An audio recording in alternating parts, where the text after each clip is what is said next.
Pindimana government UP. സ്കൂളിൽ രക്ഷിതാക്കൾക്ക് ബോധവൽക്കരണ ക്ലാസ് നടത്തി.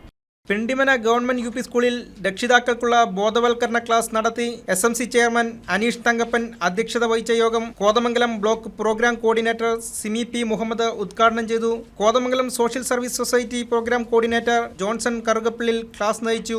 ബാങ്കിംഗ് സാക്ഷരതയെക്കുറിച്ച് കോതമംഗലം FLC ജോസ് പോൾ ക്ലാസ് നയിച്ചു.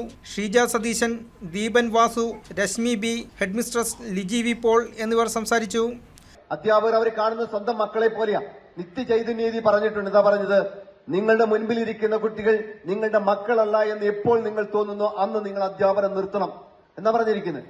നിങ്ങളുടെ സ്വന്തം മക്കളെ പോലെ നിങ്ങൾ നിങ്ങളുടെ മക്കളെ കാണണം, നിങ്ങളുടെ കുട്ടികളെ കാണണം, നിങ്ങളുടെ വിദ്യാർത്ഥികളെ കാണണം. അങ്ങനെ കാണാൻ കഴിയാത്തത് അധ്യാപകനല്ല.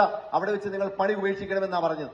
അത്രത്തോളം ഒരു ആത്മബന്ധം സ്വന്തം മകളെ പോലെ കാണാൻ ഒരു അധ്യാപകർ കഴിയുന്നുണ്ടെങ്കിൽ അത്രത്തേക്കാൾ അപ്പുറം നിങ്ങൾ നിങ്ങളുടെ മക്കളെ കാണുക. കാരണം നിങ്ങളുടെ ജീവിതത്തിന്റെ എല്ലാമാണ് നിങ്ങളുടെ മക്കൾ എന്ന് പറയുക. മക്കളുമായി നിങ്ങൾ എന്ത് ചെയ്യണം? ഒന്നിച്ച് സംസാരിക്കണം, ഒന്നിച്ച് ഭക്ഷണം കഴിക്കണം, ഒന്നിച്ച് ചർച്ചകൾ നടത്തണം. നിങ്ങളുടെ വീട്ടിൽ ഏതെങ്കിലും ഒരു കാര്യം തീരുമാനമെടുക്കുന്നുണ്ടെങ്കിൽ ഭാര്യയും ഭർത്താവും അച്ഛനും അമ്മയും മാത്രം സംസാരിച്ചാൽ പോരാ, ചർച്ച ചെയ്താൽ പോരാ, തീരുമാനമെടുത്താൽ പോരാ.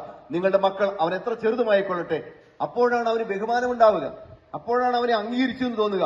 നിങ്ങൾ വെറുതെ ഒരു കാര്യം ചോദിക്കുക, നമ്മളൊരു സ്ഥാപനം തുടങ്ങാൻ പോവുക എന്ന് പറഞ്ഞ് ചർച്ചയൊക്കെ എടുത്ത് തീരുമാനം എടുക്കാൻ പോകുമ്പോൾ നിങ്ങളുടെ മക്കളെ കൂടെ വിളിച്ചിരുത്തുക. ഞങ്ങൾ ഇങ്ങനെ സ്ഥാപനം തുടങ്ങാൻ പോവാ, മോനെ നിന്റെ അഭിപ്രായം എന്താ? ഇത് തുടങ്ങിയാൽ വിജയിക്കുമോ? കൊള്ളാമോ? എന്താ നിന്റെ കാലം? ഒരുപക്ഷെ നിങ്ങൾ കാണാത്ത ചില കണ്ണുകൾ അവൻ കാണും, നിങ്ങൾ കാണാത്ത ചില ചിത്രങ്ങൾ അവൻ നിങ്ങളോട് പറഞ്ഞു തരും, നിങ്ങൾ അറിയാത്ത ചില ആശയങ്ങൾ അവൻ പറഞ്ഞു തരും. ഒരു വീട് വാങ്ങാൻ പോകുന്നു, സ്ഥലം വാങ്ങാൻ പോകുന്നു, ഒരു വണ്ടി വാങ്ങാൻ പോകുന്നു. കുട്ടികളോട് അഭിപ്രായം ചോദിക്കുക. ഒരു വണ്ടിയെക്കുറിച്ച് നിങ്ങൾക്ക് അറിയാവുന്നതിനേക്കാൾ അപ്പുറം അറിവുകൾ അവനുണ്ട്. കാരണം അവൻ ഈ ലോകത്തിറങ്ങി ജീവിക്കുക. അപ്പൊ അതുകൊണ്ട് അവരോട് ചർച്ചകൾ നടത്തുക, സംസാരിക്കുക, അവനോടൊപ്പം ഇരിക്കുക, അവനോടൊപ്പം യാത്രകൾ ചെയ്യുക. News desk KCV news.